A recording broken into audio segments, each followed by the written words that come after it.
Good morning everyone. मैं एक बार फिर से स्वागत करता हूं आपके अपने इंग्लिश सेशन में।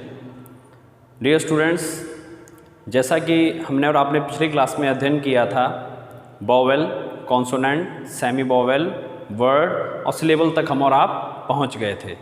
तो देखिए, उस लेवल से एक छोटी सी बात मैं क्लियर करना चाहता हूं। कोई भी क्लास है या कोई भी हम अध्ययन करते हैं, किसी भी चीज़ का अगर हम अध्ययन करते हैं तो सबसे पहली बात तो ये हमें और आपको हमेशा ध्यान में रखनी चाहिए कि कोई भी चीज़ कड़ी से कड़ी जुड़ के अगर हम उसको कड़ी से कड़ी जोड़ेंगे तो हम उस चीज़ को एक वैज्ञानिक दृष्टिकोण प्रदान कर सकते हैं, उसे एक वैज्ञानिक तरीके से समझ सकते हैं। जब कड़ी से कड़ी जुड़ती है, तार्किक ज्ञान हमें प्राप्त होता है तो वह ज़्यादा देर तक हमारे मन मस्तिष्क में टिकता है। तो आगे हमने सिलेबल पे छोड़ा था। देखिए, वर्ड, एक या एक से अधिक लेटर्स वर्ड का फॉर्मेशन करते हैं, वो शब्द का फॉर्मेशन निर्माण करते हैं। ठीक है, एक या एक से अधिक लेटर्स मिलकर वर्ड का फॉर्मेशन करते हैं।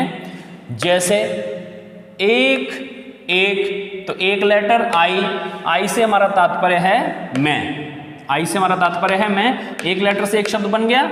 और अधिक लेटर से असैसिनेशन, इसमें तो तमाम लेटर्स आ गए लेकिन फिर भी ये एक शब्द है। असैसिनेशन का मतलब क्या होता है, क्योंकि मैंने आपसे पूछा था, मैंने कहा असैसिनेशन में आप मेरे को बताना कितने शब्द खंड है, तो आपने ऐसे रख के देखा भी होगा कि कितने उसमें शब्द खंड है, वो आप मेरे को कमेंट कर दीजिए।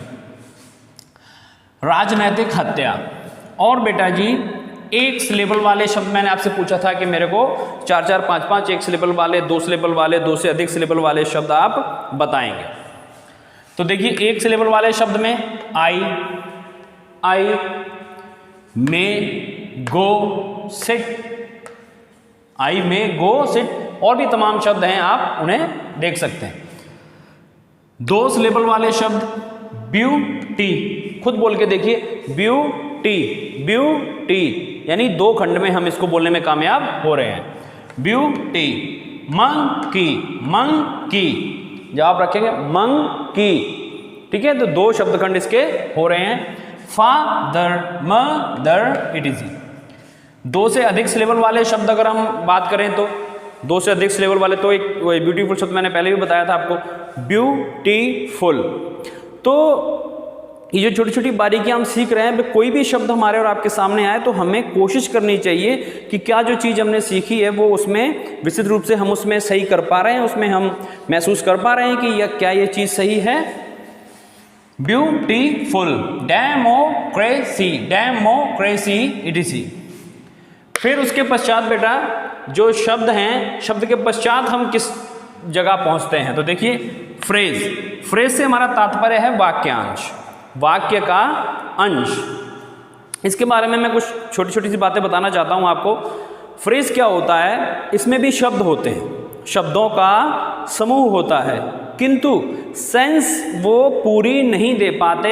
और ये जितने भी शब्द होते हैं इनका एक अपना स्वरूप होता है, इनके साथ कोई छेड़छाड़ हम और आप नहीं कर सकते। अगर इनके साथ आपने कोई भी छेड़छाड़ की तो कंपटीशन एग्जाम्स में आपने अधिकतर देखा होगा कि इन्हीं फ्रेजेस में इनके स्वरूप के साथ छेड़छाड़ करने के उपरांत वो कॉमन एरर बना के हमें ओमिटिंग या एडिटिंग में देते हैं। तो जैसे phrase, a group of words which gives sense but not complete. Sense तो देते हैं किंतु कंप्लीट सेंस नहीं देते। जैसे ऑन ड्यूटी, एक शब्द, 2 शब्द, शब्दों का समूह, सेंस है बट पूरी सेंस नहीं है।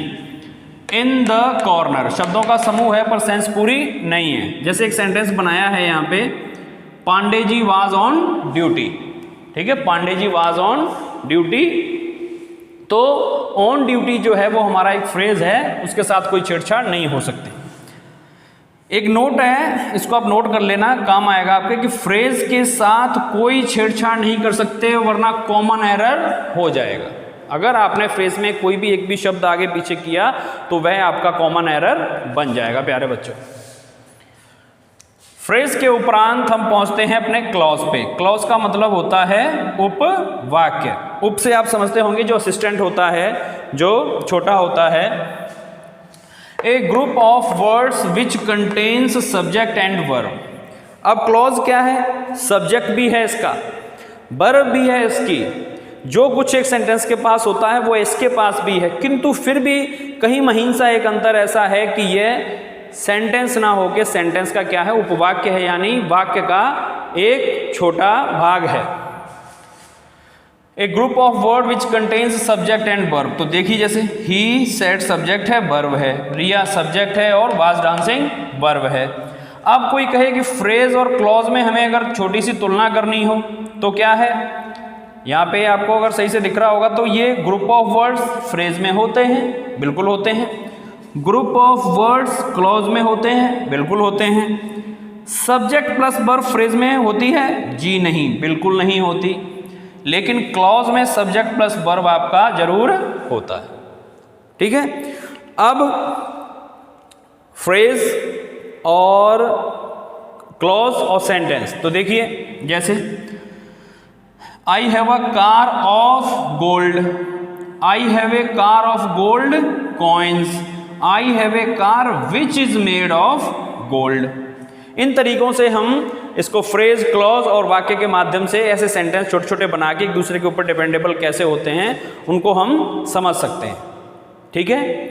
अब जो है इस सेशन में मैं आपको सिर्फ इतनी डेफिनेशंस वगैरह बता के, अब मैं ये चाहता हूँ कि आप थोड़े थोड़े से 4-4, 5-5, 6-6, 7-7 करके हम शब्द जो हैं वोकैब के, वोकेबुलरी के, वो शब्द हम अपने शब्द भंडार में ऐड करना शुरू करेंगे धीरे धीरे।